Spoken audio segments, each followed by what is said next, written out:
Hi hello welcome to today reports.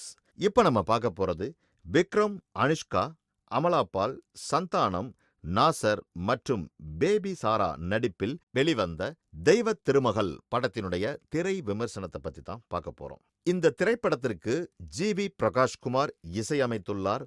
நா. முத்துக்குமார் பாடல்கள் எழுதியுள்ளார். ஒளிப்பதிவு நீரவ் ஷா, எடிட்டிங் ஆண்டனி.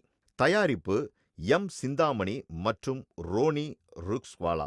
எழுத்து மற்றும் இயக்கம் விஜய். கண்களை விட்டு அகல மறுக்கும் இயற்கை காட்சிகள், மனதை வருடும் இசை, எந்த இடத்திலுமே இயல்பு மீறாத நடிகர்கள், இறுதி காட்சி முடிந்த பிறகும் இருக்கையோடு கட்டிப்போடும் திரைக்கதை அமைப்பு, மனதினுடைய நெகிழ்ச்சியை கண்களில் வழிய வைக்கும் மிகவும் உயிர்ப்பான இயக்கம். நாம் பார்ப்பது தமிழ் சினிமாதானா என்று ஒருமுறை கிள்ளி பார்த்து கொள்ள வேண்டியிருக்கின்றது இந்த தெய்வத் திருமகள் படம். ஐ ஆம் சாம் என்ற ஆங்கில படத்தின் தழுவல்தான் இந்த தெய்வத் திருமகள் என்றாலும் தமிழ் சினிமாவில் ஒரு முக்கியமான படம். வக்கிர அழுக்கு மசாலா தூசும் நிறைந்த கோடம்பாக்கத்தில் பொலிவுற துரைத்தெடுத்து வந்த ரவிவர்மா ஓவியம் மாதிரி அத்தனை நேர்த்தியானது இந்த திரைப்படம். மனவளர்ச்சி குண்டிய கிருஷ்ணா, அதாவது விக்ரம், அவருக்கும் அவரது காதல் மனைவிக்கும் பெண் குழந்தை பிறக்கின்றது. ஆனால் அந்த குழந்தை பிறக்கும் போதே தாய் இறந்துவிட மகளை வளர்க்கும் பொறுப்பு மனதளவில் குழந்தையாகவே உள்ள விக்ரமுக்கு நிலா என பெயரிட்டு வளர்க்கிறார். மகள் பள்ளி செல்லும் போது வருகிறது பிரச்சனை. ஒரு நாள் திடீரென்று அந்த செல்ல மகள் கிருஷ்ணாவினுடைய பணக்கார மாமனார் தூக்கி கொண்டு போய்விடுகின்றார்.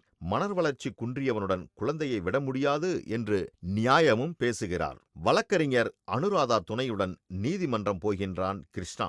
மகளை பார்க்க முடியாமல் தவிக்கின்றான். இந்த பாச போராட்டத்திலும் சட்ட யுத்தத்திலும் யார் ஜெயிக்கப் போகிறார்கள் என்பதே மிகவும் மனம் நெகிழ வைக்கும் விதமாய் சொல்லியிருக்கிறார் இயக்குனர் விஜய். அவருக்கு நம்முடைய பாராட்டுக்கள். தமிழில் இதற்கு முன் இதே மாதிரி பெற்றால்தான் பிள்ளையா, சின்ன கண்ணம்மா என மிக ஒரு சில படங்கள் வந்திருந்தாலும் இந்த திரைப்படம் அவற்றிலிருந்து ரொம்பவே வித்தியாசப்படுகின்றது. காரணம், கதையினுடைய கதாநாயகன். மனப்பிறழ்வு நோயால் பாதிக்கப்பட்ட தந்தையாக விக்ரம். இவரது நடிப்பை வர்ணிப்பது இனிப்பாக இருக்கின்றது. தனது அடுத்த பரிணாமத்தை கொஞ்சமும் அலட்டிக் கொள்ளாமல் தந்திருக்கின்றார் இந்த மாமனிதர் விக்ரம். இவருக்கு அடுத்து நடிப்பில் இதயத்தை திருடுவது குழந்தை சாரா. அழகும் விவேகமும் நிறைந்த இந்த குழந்தை உண்மையிலேயே தெய்வ திருமகளாதான் உள்ளது. அனுஷ்காவுக்கு அருமையான வாய்ப்பு இது. அவரும் மிகவும் சிறப்பாக பயன்படுத்தி கொண்டிருக்கின்றார். குறிப்பிடத்தக்க இன்னொருவர் நம்ம சந்தானம். ஒரு வசனம் கூட எல்லை மீறாத அளவுக்கு அவரை மிகவும் சிறப்பாகவும் நேர்த்தியாகவும் கையாண்டிருக்கின்றார் இயக்குனர் விஜய். குழந்தையினுடைய சித்தியாக வருகின்றார் அமலா பால். அழகாக வந்து போகின்றார் எம்.எஸ். பாஸ்கர். நந்தகுமாராக வரும் கிஷோர், சச்சின் கெடோகர், குறிப்பாக நாசர் என அனைவருமே உணர்ந்து நடித்துள்ளார்கள். நீதிமன்ற காட்சிகள் வெகு யதார்த்தமாக சித்தரிக்கப்பட்டுள்ளன. கடைசி காட்சியில் நாசரின் முடிவான பதிலுக்காக பக் இதயத்தோடு நீதிபதியே காத்திருக்க, அதை பற்றியெல்லாம் கவலைப்படாமல் அப்பாவும் மகளும் சைகையால் அன்பை பரிமாறிக்கொள்ளும் காட்சிகள் அலாத கண்களில் கண்ணீர் வரவழைக்கும் என்பதில் துளியளவும் சந்தேகமில்லை.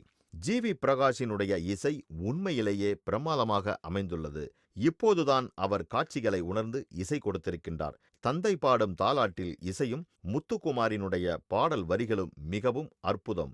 அந்த கதை சொல்லும் பாடலை படமாக்கிய விதம், விஜய்க்குள் இருக்கும் சூப்பர் ஆக்ஷன் பட அனுபவத்தை நமக்கு மிகவும் அற்புதமாக காட்டியிருக்கிறது என்றே நாம் சொல்லலாம். மொத்தத்தில் தெய்வ திருமகள் குடும்பத்துடன் சென்று அனைவரும் காண வேண்டிய ஒரு பாச போராட்ட படமாகவே அமைந்துள்ளது. இந்த மாதிரி சினிமா செய்திகளை உடனுக்குடன் தெரிந்து கொள்ள தி தேடை ரிப்போர்ட்ஸை பாருங்க, கமெண்ட் பண்ணுங்க, லைக் பண்ணுங்க, மறக்காம சப்ஸ்கிரைப் பண்ணுங்க, ஷேர் பண்ணுங்க.